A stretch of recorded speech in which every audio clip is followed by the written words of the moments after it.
किस पाप के कारण स्त्री विधवा होती हैं? किसी स्त्री का विधवा हो जाना जीवन की एक बड़ी त्रासदी है। क्या आप जानते हैं कि किस पाप के कारण स्त्री विधवा होती हैं?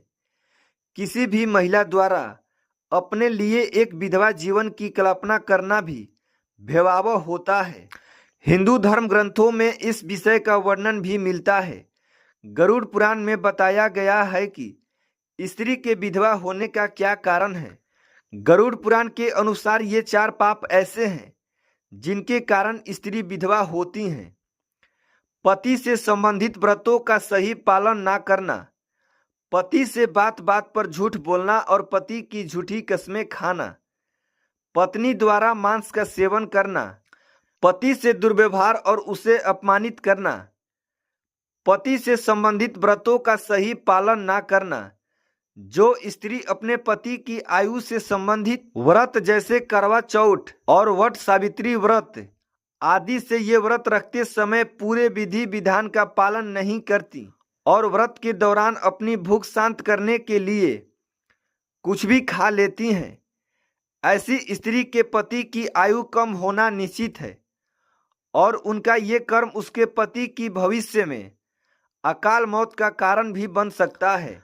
पति से बात बात पर झूठ और पति की झूठी कस्में खाना। गरुड़ पुराण के अनुसार पत्नी का बात बात पर झूठ बोलना, बिना किसी कारण के छोटी छोटी बातों पर अपने पति से झगड़ा करना, खुद को सही साबित करने के लिए अपने पति की झूठी कस्में खाना और पति को अपशब्द कहना, उसके पति की अकाल मृत्यु होने और उनके विधवा होने का कारण बनता है।